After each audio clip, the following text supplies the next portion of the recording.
In June 2014, Derek and Mariah Broaddus were feeling pretty good about life. They were the proud homeowners of 657 Boulevard, Westfield, New Jersey. Derek was a successful insurance manager, and Maria had grown up in the area. Westfield was a peaceful and affluent town about 45 minutes away from New York City. Houses on Boulevard were known for their grandeur, and number 657 was especially impressive. It cost $1.4 million and had 6 bedrooms, 4 fireplaces, 4 bathrooms, and 2 porches. A dream home. The Broadduses and their children were tickled pink, and they could not wait to move in. Unfortunately, things were about to take an unexpected turn for the worse, and events at 657 Boulevard would become one of America's more sinister, unsolved mysteries. The ordeal would become known as the Watcher House and would even inspire a Netflix series. Things started to get weird just a few days after the Broadduses had officially purchased and signed off on their new house. One evening in June, Derek was adding the finishing touches to some renovations. He wondered if they had mail yet and ducked outside to check. In the letterbox, he found a few bills and a white envelope. The envelope was simply addressed to the new owner. Intrigued, Derek opened the envelope to find a typed letter. The note started off quite pleasantly. It read, "Dearest new neighbor at 657 Boulevard, allow me to welcome you to the neighborhood." Derek smiled, pleased at this personal touch from what must have been a friendly fellow neighbor. But the message soon took a dark turn. "Why are you here?"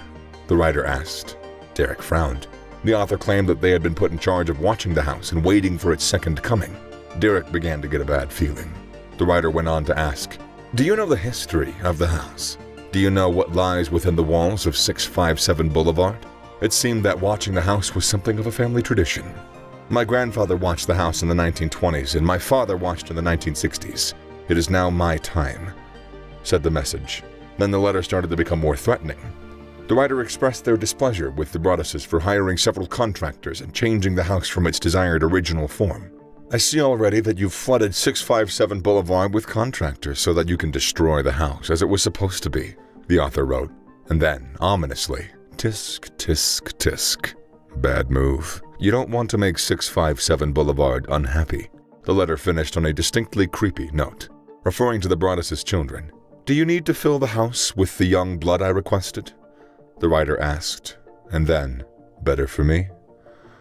The writer only identified themselves as the Watcher and hinted that they could well be someone who drives or walks past the house every day. Derek Broaddus was stunned.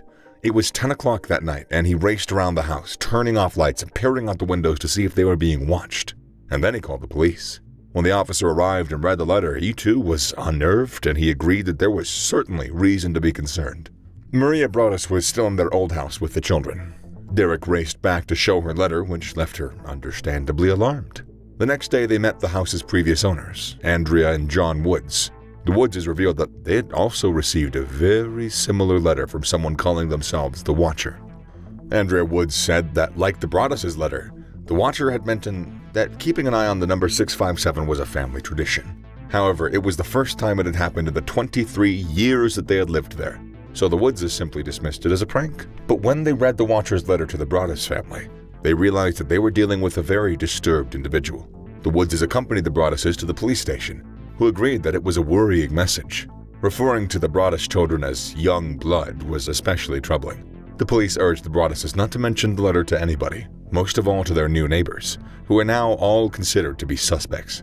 The Broadduses' plans were now in disarray. They didn't want to move into their new house, and they were especially anxious to keep their children away from the place. They remained in their old home, occasionally dropping by 657 Boulevard to keep an eye on renovations. Meanwhile, police had begun their investigation. Several theories were thrown up. The Watcher may have been an eccentric neighbor with a twisted sense of humor. Also possible that he or she was a disgruntled home buyer who'd missed out on the sale of 657. Another theory was that the Watcher was a snobbish local, proud of the area, and reluctant to have some out-of-towners move into their beloved street. And then, 2 weeks later, a second letter arrived. This was even more spooky than the first one.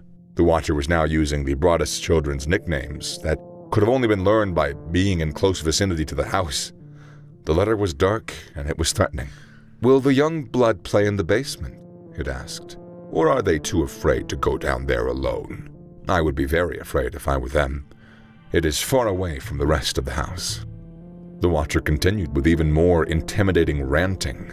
"If you were upstairs, you would never hear them scream. Will they sleep in the attic? Or will you all sleep on the second floor? who has the bedrooms facing the street? I'll know as soon as you move in. It'll help me to know who's in which bedroom. Then I can plan better.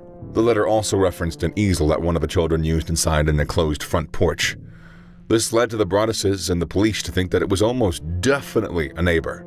Only somebody who lived nearby in the area would have spotted such a specific detail as the easel. The hunt narrowed when Derek and Maria went from a welcoming barbecue at a house across the road from 657. They got chatting to a neighbor who lived 2 doors down. The neighbor said that a strange family lived there in between them. The mother of the house was in her 90s, and she lived with her adult children who were in their 60s. The youngest of the family, who was thought to be a bit of an oddball, turned out to be named Michael Langford. He didn't work, had a long beard, and was antisocial. Derek and Maria listened intently. They realized that the Langford house also had an excellent angle from which to see their child's easel, which was invisible from the street. They reported their suspicions to the local detectives, who concurred. Michael Langford was brought in for questioning, but the police had no hard evidence, so he was released. By now, the Broadduses were getting increasingly frustrated. They didn't want to move into their new house, so they stayed with Maria's parents, all the while continuing to make mortgage and bill payments on the empty 657 place.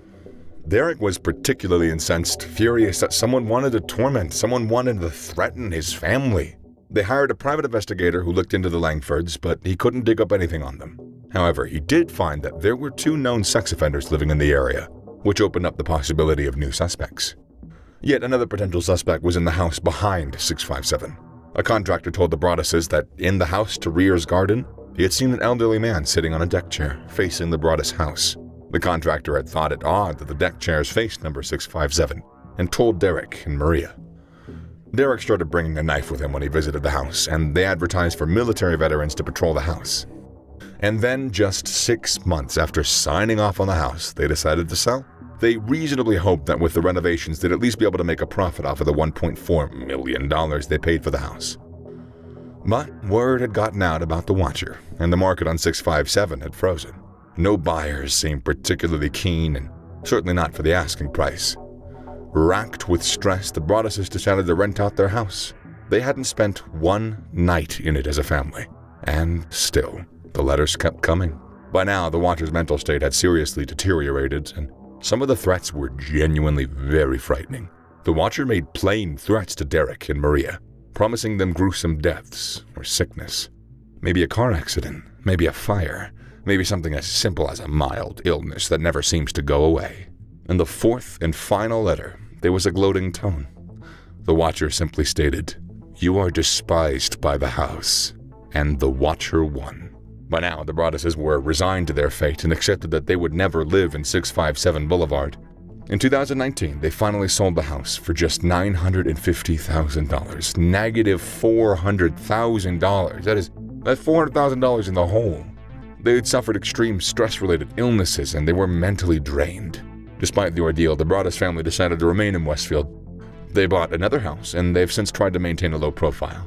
As for the Watcher, despite several tenuous leads, police have had no success in confirming a suspect. The case remains open.